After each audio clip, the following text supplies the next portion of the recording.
Legion of Superheroes issue 8 finds the President going through the old Legion files, bringing up Imra, Rock and Garth's audition files as they meet Jan Ara, the survivor of the planet Trom. Jan reveals that the Horaz have been trying to use his species' ability to change elemental properties to their benefit, but his people fought back and resisted, and the Horaz decided it wasn't worth the hassle, and if they couldn't have the powers, no one would, so they destroyed Trom. The Legion leaders want a demonstration of Jan's powers, watching as he changes the floor into a liquid. They dub Jan Element Lad, but the man insists on something a little better. The President wants to see another file, viewing Dreamgirl's audition. Nura Null introduces herself to the Trinity, hugging them, and is glad to finally meet the people who have been in her dreams for days now. The trio learn that Dreamgirl and everyone on her planet are precogs, which is why Nura wanted to get off the planet quickly. She says that she saw the near future of the Legion, showing the heroes what she sees. Rock asks what they are seeing, learning that it's an astral projection of the dream future, since Nura can see everything that's coming and she can tell them when something upsetting is going to happen. The team settle on Nura's codename being Dreamgirl as the file on Princess Wilhelmina is activated, where she greets the trio in her grand hall. The princess knows that they wish her to join the Legion of Superheroes, knowing it would be just like a Justice League for all times. She says with her wealth she can finance it, but Imra says that they are already financed and they want her to join as an equal. Wilhelmina asks if they are going to ignore her extensive academic credits, and Imra says they are, as well as her royal authority, since she needs to be just part of the team and leave ego at the door. The trio know that she can create illusions, just like the one they are in now. Wilhelmina deactivates the illusion, revealing they are in a small bare room as she agrees to join, knowing that she might need this for herself. On Daxam, the President tells her son to move onto the Brainiac file, but Reap begs with her mother, saying the Legion didn't do anything wrong and the galaxy they protected is cracked. The President is aware it's cracked, but she doesn't know what her son has been up to. Reap says that he was with his teammates and she wants to know what happened to them. Reap remembers that they were attacked and she knows that, but she wants to hear it from Chameleon Boy, since the entire point of him joining the Legion was for him to tell his mother what was happening. Reap tells her about Krav arriving at the Legion HQ and telling the Legion that they were under arrest, but their newly elected leader Ultra Boy confronted his father. Earlier, Krav is confronted by his son, who tells Krav to burn in the eternal fires, rallying the Legion around him as they fly into action. Superboy tries to calm everyone down, but Brainiac knows that thanks to this rising to an intergalactic incident,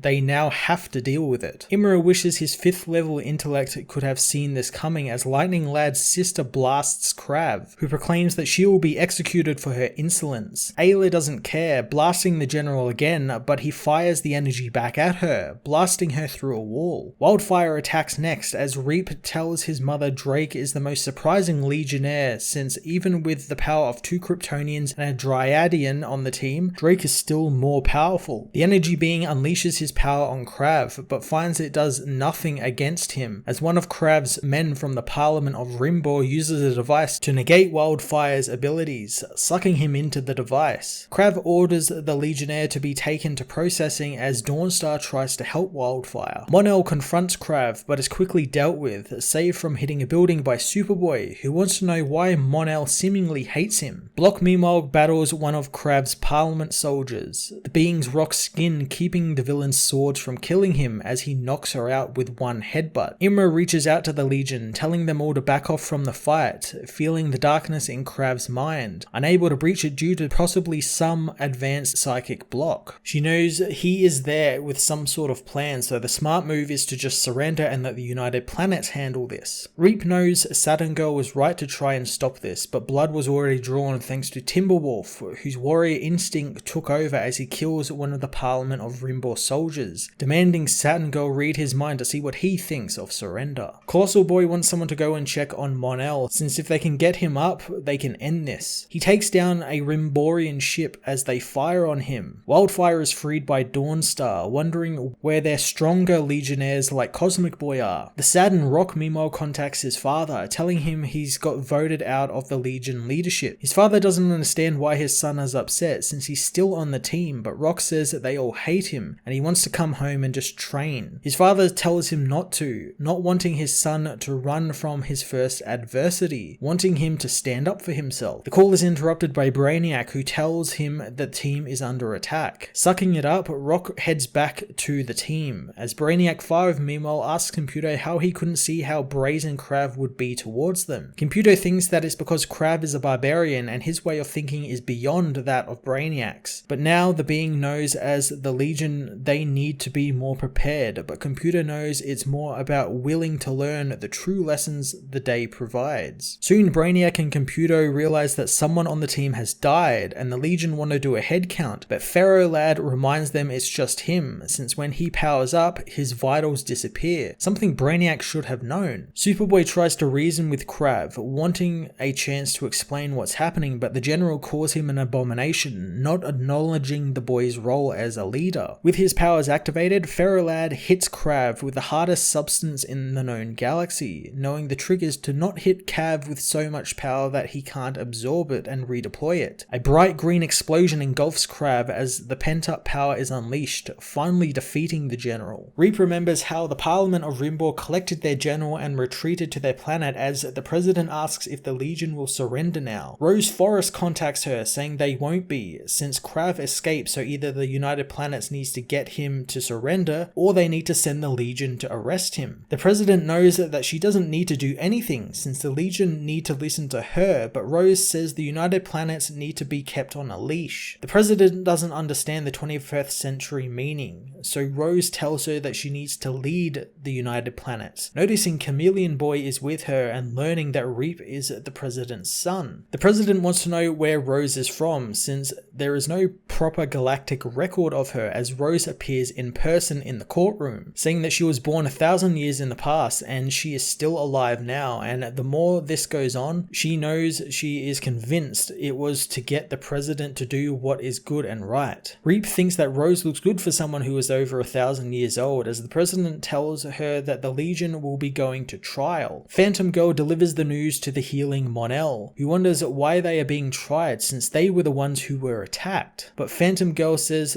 that they were supposed to follow the President's oath of the United Planets and they didn't, and it's partly Mon-El's fault. Mon-El asks where Ultra Boy is, but Phantom Girl says she didn't drag herself over 4 dimensions so Mon-El could act reckless. Suiting up, Mon-El says that he and Phantom Girl are breaking up, surprising Wildfire since he didn't even know they were a couple. Mon-El takes off into the skies but stops, knowing that he should have handled that better, as Superboy finds the hero, asking him again why his last name is L, wondering who the man is to him. Wanting to get this out of the way, Mon-El reveals that he is John's great-great-great-great-great-grandchild from New Krypton, and he would love if Superboy wasn't there. John wonders if he means in the 31st century or while Mon-El was blaming himself for things out of his control. Imra interrupts them, saying that all the Legion needs to meet at the Mooney, since the trial of the Legion of the Superheroes is about to begin. Legion of Superheroes issue 8 gets extremely creative with this storytelling, as 44 artists over the next 2 issues are brought on board to tell the origins of many of the Legion members, as the entire Legion itself is accused of betrayal. I love that something that could have easily just been a gimmick to sell comic covers or different variants or something was transformed into this awesome storytelling device with a different artist on each page unpacking the history of the Legion and watching as the members are recruited and brought together. On top of that cool premise, we get Mon-El's reveal that he is actually now a full-fledged member of the L family, being a distant grandchild of Jonathan Kent. A change that for me is most welcome, and it's about time he actually became a fully fledged member of the L family, and hopefully that's explored a little bit more down the line as the book enters its final couple of issues. I'm going to give this issue a 9 out of 10.